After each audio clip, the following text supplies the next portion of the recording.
Muchas gracias, buenos días a todas y a todos por estar en esta mañana aquí en el Congreso mexicano. Hay que decir que hay muchos temas a discutir. Increíblemente, seguimos litigando en la mesa directiva para que pueda haber agenda política. Es inaceptable que estos señores de Morena tengan que estar litigando todas las sesiones para que haya agenda política, cuando pues, la realidad es que México se tiene que enterar de lo que está pasando, y lo que está pasando en México es una inseguridad brutal, de la que platicaremos esta mañana, y mi compañero y amigo Gerardo Peña hará uso de la palabra. Yo quiero hacer énfasis en lo que está pasando desde Palacio Nacional en contra de los aspirantes del frente de oposición. Nuevamente, López Obrador sigue obsesionado en contra de la oposición en lugar de dar resultados para México y para los mexicanos. Desde aquí le decimos al presidente López Obrador y a todo México que si se mete con uno, se mete con todos. No están solos los aspirantes, estamos toda la oposición y somos millones de mexicanos los que acompañamos esta exigencia de un cambio de régimen ante la irresponsabilidad de Morena en la toma de decisiones.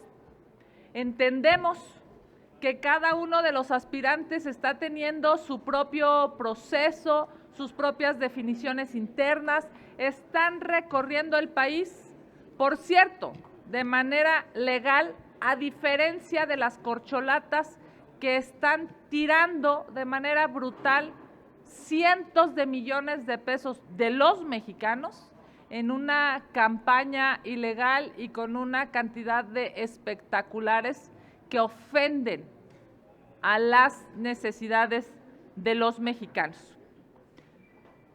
No está sola Xóchitl Gálvez, no está solo Santiago Krill, no está solo Francisco García Cabeza de Vaca. Estamos todos para apoyarlos en esta gran lucha que están dando todos los días en contra del régimen de Morena. Hemos acudido los senadores del PAN, todos los senadores del PAN, a la Comisión Nacional de Derechos Humanos la semana pasada. Esperamos, por supuesto, que la CNDH se ponga a trabajar. Esperamos que la CNDH le pida el informe a la autoridad competente, que en este caso es el presidente López Obrador. Esperamos que la CNDH no haga omisiones en esta gran responsabilidad que le toca, que es proteger los derechos humanos de Xóchitl, de Santiago y de Francisco. Hemos ido a la CNDH cumpliendo con nuestra obligación nacional, pero hoy queremos informar que acudiremos esta misma semana a la ONU. Acudiremos a la oficina del Alto Comisionado de Derechos Humanos de la ONU para que proteja los derechos humanos de Xóchitl Gálvez, de Santiago Krill y de Francisco García Cabeza de Vaca. Acudiremos ante la representación en México de la Oficina del Alto Comisionado de las Naciones Unidas para los Derechos Humanos. Volker Turk tiene una oficina en México y acudiremos a él, porque López Obrador debe entender que no es violando los derechos humanos de los opositores cómo ganará la siguiente elección.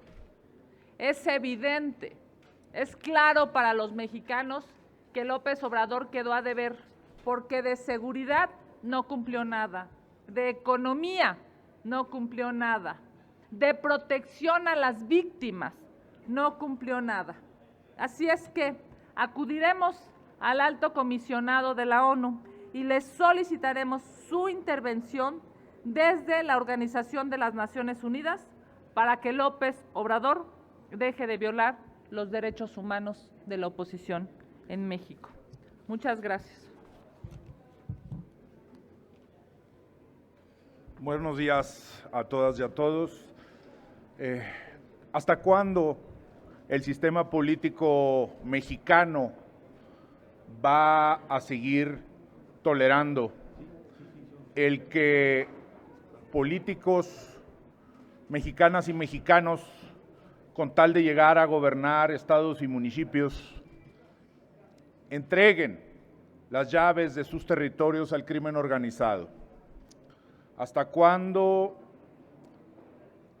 el Instituto Electoral va a poner mano firme para sancionar, castigar e inhabilitar a aquellos políticos que en campaña, que durante el proceso y posteriormente a él, queda público y evidente la entrega que hicieron al crimen organizado de sus territorios? ¿Hasta cuándo la sociedad misma mexicana va a seguir tolerando a políticos que entregan lo más valioso y lo más preciado, que es la seguridad, la libertad y la tranquilidad de sus gobernados? ¿Hasta cuándo? Y lo digo con absoluto respeto, los mismos medios de comunicación volverán a hacer investigación y a señalar puntualmente un día y el otro también a aquellos políticos que evidentemente entregan las llaves de sus territorios al crimen organizado? ¿Hasta cuándo vamos a terminar de comprender y entender todos en México que ahí está la llave que abre o cierra la participación de los criminales y en consecuencia la inseguridad terrible, cruda y que recrudece todos los días en nuestro país? ¿Hasta cuándo nos vamos a dar cuenta que esto ya no puede seguir más? ¿Hasta cuándo nos vamos a volver a sorprender de lo que vimos en videos, en imágenes la semana pasada en la frontera de Coahuila, de Nuevo León y de Tamaulipas? Esos enfrentamientos que van mucho más allá de la ficción, mucho más allá de lo que vemos en las películas, lo estamos viendo y viviendo en territorio mexicano. ¿Hasta cuándo vamos a darnos cuenta que mataron a un operador de una de las corcholatas en Debrar y otra operador de otra corcholata de Adán Augusto? ¿Hasta cuándo vamos a tomar en cuenta que ayer mataron a un panista en San Nicolás? ¿Hasta cuándo vamos a tomar en cuenta y abrir los ojos que tan solo la semana pasada más de 470 asesinatos en nuestro país en una semana? ¿Hasta cuándo vamos todos como México a reaccionar ante esa situación y no permitir y no tolerar nunca más que esa llave que abre o cierra la participación de los criminales en los territorios siga entregándose a ellos? ¿Hasta cuándo vamos a exigir que nunca más pongan en riesgo a la sociedad mexicana a costa del bienestar personal del político, hombre o mujer, que entregue esas llaves con tal de llegar a gobernar? Ahí está México, ahí está la primera respuesta. Y sí implica riesgos, y sí implica costos, por supuesto, pero quien no esté dispuesto a correrlos, pues simplemente que no participe. Por eso que sea este llamado también a las cámaras para que de una vez por todas legislemos, aprobemos urgentemente legislaciones que desde luego castiguen severamente a aquellos políticos, hombres y mujeres, y aquellos partidos políticos que los postulan a costa de poner en riesgo la seguridad, la libertad de la sociedad mexicana en su conjunto. Si ustedes nos permitieran, senadora, diputados, tenemos preguntas por parte de los compañeros de La Fuente. En primera instancia les pregunta Leticia Robles de la Rosa, de Excelsior. ¿Qué tal? Muy buenos días, senadoras, diputados. Son dos preguntas. Una, respecto de los libros de texto gratuitos, estamos a unas semanas de iniciar el ciclo escolar. Hay algunas órdenes de jueces que están ordenándole a la SEP que detenga la distribución, pero el Ejecutivo Federal dice que no pasa nada. Me gustaría saber si a nivel municipal o estatal, algunas autoridades, por ejemplo, emanadas del PAN, pueden hacer algo para no distribuir esos libros en las escuelas públicas que están a su cargo. Eso por un lado. Y la siguiente pregunta, hace un instante, la mesa directiva de la Comisión Permanente acaba de retirar del orden del día el ingreso oficial de las propuestas presidenciales para los magistrados del Tribunal Federal de Justicia Administrativa. Un listado que se conoce desde el 6 de junio, desde el 19 de junio, que no lo han ingresado, que ya lo habían ingresado esta mañana y lo acaban de retirar. ¿Qué opinan ustedes respecto a este manejo, digamos, de política legislativa que está teniendo Alejandro Armenta con este caso en particular? Muchísimas gracias. Sí, a ver, con respecto a los libros de texto, efectivamente hasta el momento son 2 entidades federativas que han rechazado la entrada de estos libros, o por lo menos los han retirado, están en su facultad. Cualquier estado está en su facultad, cualquier gobierno estatal, de utilizarlos o no, y vemos esta medida atinada. Nunca habíamos visto una cosa parecida.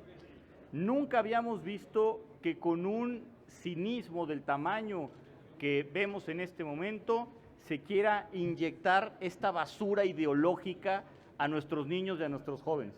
Porque eso es basura ideológica.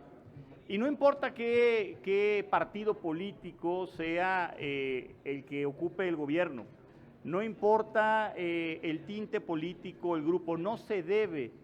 Es completamente irracional, por supuesto antipedagógico, el querer imponer una ideología, el querer imponer una verdad, cuando lo que tenemos que hacer es generar la conciencia crítica, pensamiento crítico y enseñar a los niños y a los jóvenes a dudar, enseñar a los niños y a los jóvenes a pensar, a investigar y no a que haya verdades absolutas para pues evangelizar, que es lo que están haciendo al final del día, para adoctrinar a los estudiantes. Lo ha dicho esta persona, funcionario público de la Secretaría de Educación Pública, se llama Marx o Engels o Stalin, ¿no? Marx Arriaga, ¿no? Marx Arriaga, ha dicho que la idea que tiene es que en 15 años haya un nuevo ciudadano mexicano que se quite de la contaminación del neoliberalismo. Nosotros lo que creemos es que lo que tiene que haber es un nuevo ciudadano mexicano que se quite la contaminación de toda ideología, especialmente de las ideologías fracasadas en el mundo y tóxicas. Pues yo creo que al señor Marx, desde el invernadero, tuvo una formación comunista, socialista, de este tipo, pero su educación no llegó a tanto porque no le informaron sus papás que se cayó el muro de Berlín, no le avisaron que se cayó el muro de Berlín. No podemos a estas alturas y en la etapa en la que estamos de globalización, de apertura, de intercambio económico, de cooperación internacional, el cerrarnos de la manera como lo está proponiendo. Por supuesto que nosotros hacemos un llamado a todos los estados de la República a que revisen estos contenidos que son realmente tóxicos, a pesar de que los están escondiendo, ya se ha filtrado mucha información, y que hagan lo propio, que sigan el ejemplo de Jalisco y de Guanajuato para que no entren en vigor, y nosotros estaremos acudiendo, por supuesto, a las instancias correspondientes a atacar esta decisión para que, insisto, no se inyecte el veneno ideológico de Morena, de López Obrador y de Marx Arriaga. Y con respecto a estos nombramientos o eventuales nombramientos del Tribunal de Justicia Administrativa, caray, son una pléyade de operadores políticos de Morena los que están allá adentro, prácticamente todos. Prácticamente todos los caídos, los no favorecidos por la tómbola para integrar la lista de consejeros del INE están ahí, personas que no cumplieron con el perfil de idoneidad. Lo que se pretende claramente aquí es tripular un tribunal, una institución que se ha caracterizado por la eficiencia en su trabajo. Pero fíjense ustedes lo grave de esto. Este tribunal no pertenece necesariamente al Poder Judicial, tiene independencia, pero este tribunal es quien decide o dirime las diferencias entre un particular y el Estado, ¿no? Si tenemos un problema por abusos del Estado desde el punto de vista administrativo, ellos son los que toman las decisiones, van a ser juez y parte, todo lo van a fallar a favor del Estado. Entonces, y afortunadamente aquí dentro de lo malo, es que tenemos entendido que no se ha podido procesar este listado por diferencias internas en Morena, porque se quieren atascar y se quieren agandallar esos espacios, porque todos son activistas políticos de ese partido, ¿no? Entonces, bueno, esperemos que se pongan de acuerdo, revisamos la lista final y por supuesto nos reservamos también nuestro derecho de atacar la idoneidad del perfil de cada uno de ellos. Reitero cada una de las palabras de mi compañero y amigo, por cierto, chilango, aquí de la Ciudad de México. A ver, primero que nada hay que decirle a México que tenga mucha precaución con lo que sus hijos van a leer, porque López Obrador está obsesionado por hacer niños mediocres. López Obrador está obsesionado por hacer niños que no puedan competir y ganar, porque en realidad lo que López Obrador quiere es una generación de pobreza mental para manipularlos en las siguientes elecciones. Y en esa miseria de gobierno, en esa irresponsabilidad de gobierno, lo que sabemos, porque solamente se ha sabido a propósito de filtraciones, porque no tiene ni siquiera los pantalones el gobierno de decir estos son los libros, lo que sabemos es que van a quitar el 90% de las matemáticas en México. ¿Se imaginan ustedes 90% menos de hojas de texto en matemáticas? ¿Qué quiere López Obrador? ¿Por qué quiere lastimar tanto a esta generación? Porque en realidad lo que quiere es manipularla.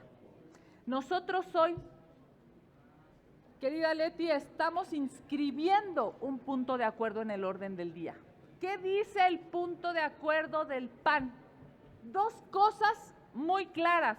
Uno, que se detenga la distribución de esos libros de texto que están ideologizados, que tienen errores, que claramente quieren destruir la inteligencia de los niños, que se detengan esos libros.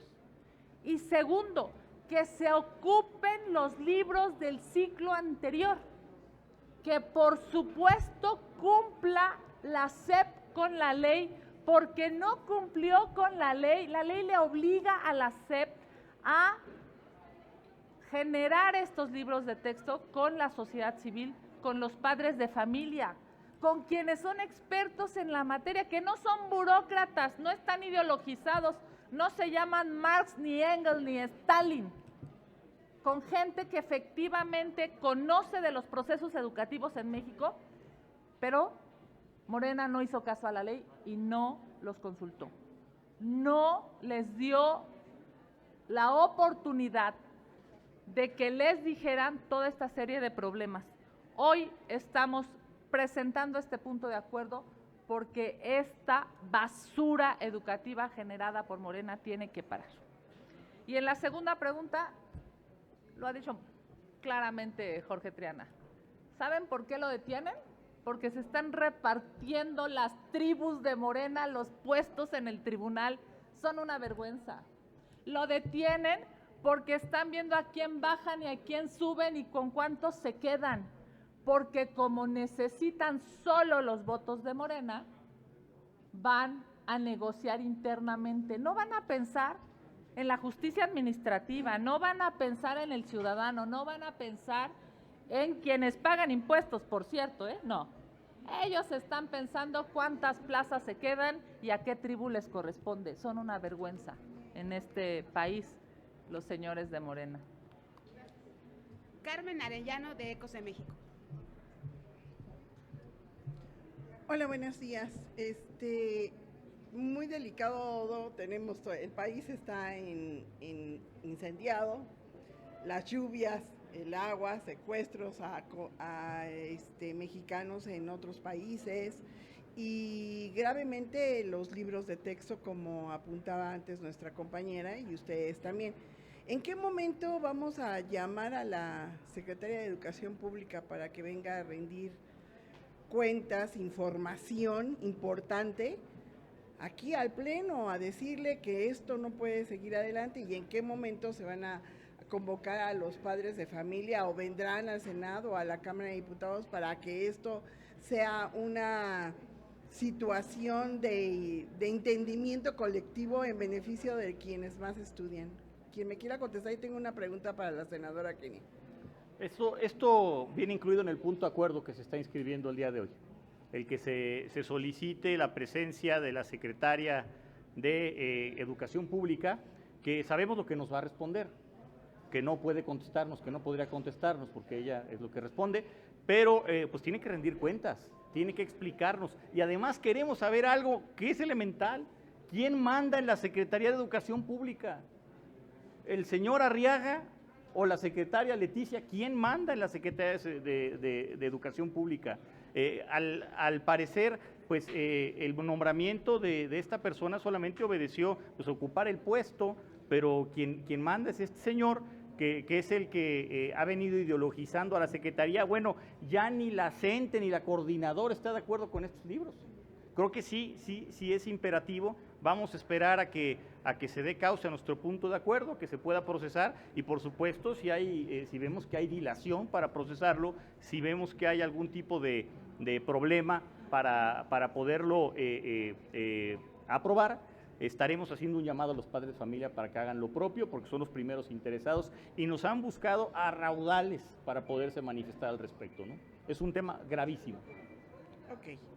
Ahora la senadora Kenia. Senadora, usted hace rato dice que van a ir a la ONU y van a presentar a protección de la misma candidata, bueno, la misma que quiere ser presidenta de la República, la senadora Xochitl. Yo le pregunto, ¿cuándo va a ser eso? ¿Cuándo lo van a iniciar? Y finalmente, hoy la raza dice que ya tiene por quién votar. ¿No está más que protegida? Y tengo otra pregunta. Sí, a ver, es claro, hay 12 aspirantes, mujeres y hombres, la verdad es que me parece extraordinarios. Enfrente tienen a 3 corcholatas que nomás no suben porque son impresentables, corruptas, negligentes. No sé, si la carta de presentación de Ebrard es la línea 12, pues ustedes dirán. Si la carta de presentación de Marcelo, de Adán Augusto es la tragedia de Ciudad Juárez, pues ustedes dirán.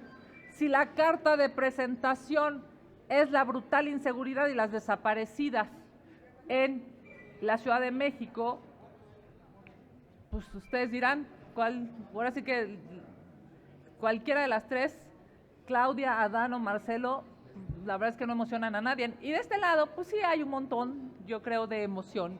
Se está viviendo, se está viendo, se ven las redes, se ven los chats, se ven las comidas, se ven las reuniones.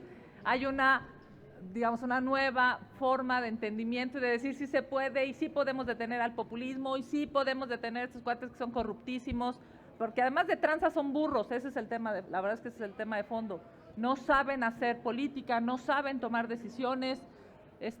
A ver, la línea 12 es la materialización de la ineptitud y de la corrupción, y esos son ineptos y corruptos. Por eso quieren que los niños pues no sepan, no aprendan, no tengan discernimiento, no sean capaces de tomar decisiones, y por eso ponen estos libros de texto que son brutales.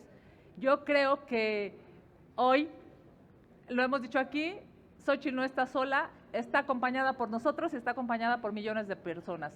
Santiago Krill no está solo, está acompañado por nosotros y por millones de personas. Cabeza de Vaca no está solo, está acompañado por nosotros y por millones de mexicanos. Y López Obrador lo sabe, por eso está tan fuera de sí. Y en este momento se mueven las fichas, tanto de la oposición como de este lado también. ¿Y usted sí quiere ser candidata a jefa de gobierno? ¿Sigue en esa posición? ¿Y cuándo va a empezar?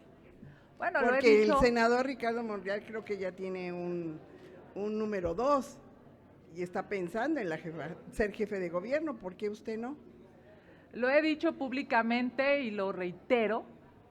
en el momento legal y procesal, una vez que se defina la metodología por mi partido en la Ciudad de México. Recuerden que hay un acuerdo público, firmado incluso por el PAN, el PRI y el PRD. El PRI decidió la metodología en el Estado de México. Nosotros en el PAN aceptamos la metodología propuesta en el Estado de México y ahora, según ese acuerdo, la metodología la tendrá que definir el PAN. Y yo estoy consciente, pues, de que este proceso sí tendrá que ser delineado por el PAN, estructurado por el PAN, pero acompañado por el PRI y el PRD y sobre todo por millones de capitalinas y de capitalinos que quieren un mejor gobierno. Cuando esté la definición de la metodología, yo le entraré, como quieran quiero. Si es una encuesta, ahí estaré. Si es una elección primaria, ahí estaré. Estaré yo convencida de que la Ciudad de México necesita, por fin, un gobierno honesto. Y entiendo, pues, que hay varios más aspirantes a ese cargo de la oposición.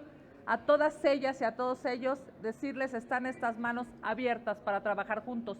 Y si soy yo, contaré con su respaldo. Y si es alguien más, estará todo mi esfuerzo humano, político, profesional para hacer que la oposición gane la Ciudad de México. ¿Quiero ser jefa de gobierno? Sí. ¿Kenia va? Sí. Lo haré una vez que se defina la metodología y lo haré con toda mi inteligencia y con todo mi amor por la capital. Gracias. Gracias. Finalmente les pregunta Félix Muñiz de Punto E. ¿Qué tal, senadora, diputados? Muy buenos días. Preguntarles, senadora Kenia, preguntarte en dado caso, pues parece ser que hay un brote del COVID y que no es grave, pero que bueno, pues está afectando ahorita a cierto grupo de la población, pero sale a decir el presidente que hay vacunas. Es decir, si no está el sistema de vacunas general que teníamos, ¿cómo se van a tener las vacunas para el COVID? Ya nos estarían convocando ellos, deberían de estar convocando en vez nada más de decir hay vacunas, que el IMSS o el ISSSTE haga un programa para que la gente se vaya a vacunar. Con eso comprobaríamos. Esa sería una pregunta. Y la otra sobre el asunto de los magistrados electorales.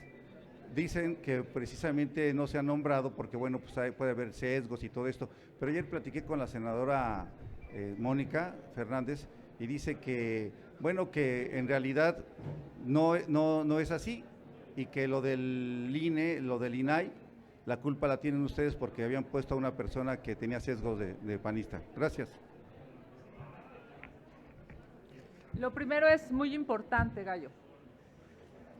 México está atravesando nuevamente por un contagio de COVID y López Obrador sigue sin hacer nada al respecto. El sistema de salud en México está colapsado. Ante esta nueva ola de COVID, el sistema de salud nuevamente demuestra su ineficiencia y su corrupción. López-Gatell debería de estar trabajando para generar las condiciones en las que los mexicanos puedan ir a vacunarse. Sin embargo, no lo está haciendo porque pierde el tiempo en eventos de partido ideologizando gente. La cuarta transformación quedó a deber en muchos temas, pero sobre todo, la cuarta transformación será recordada como un gobierno que generó muerte. Muerte por salud, muerte porque el sistema de salud se colapsó, muerte porque prefirieron tirar 700,000 millones de pesos en un aeropuerto y en una refinería en lugar de comprar medicinas, en lugar de surtir las recetas en este país. Hoy no hay vacunas, señor presidente, y usted le sigue mintiendo al pueblo de México. Bueno, y hay una precisión porque también dice que ya las van a vender en las farmacias, pero ¿para qué las compran en las farmacias si es solo por gastar dinero? En otros países, cualquier ciudadano, cualquier joven, incluso los niños, eran vacunados en establecimientos mercantiles. Iban a una farmacia y les daban una vacuna gratis. Gratis. Eso sucedió, por ejemplo, en Estados Unidos. Iban a una tienda, a una farmacia, se vacunaban y regresaban a su casa. Aquí La miseria de López Obrador obligó a los mexicanos a tener que esperar la distribución de las vacunas con los trabajadores de la nación. Hoy, casi 1 millón de mexicanos se cuentan entre los muertos por esa irresponsabilidad. López Obrador decían que era un peligro para México. Se confirma, sí, López Obrador es un peligro para México. Gracias. A ustedes les agradecemos mucho, senadora, diputado. Gracias y buenos días.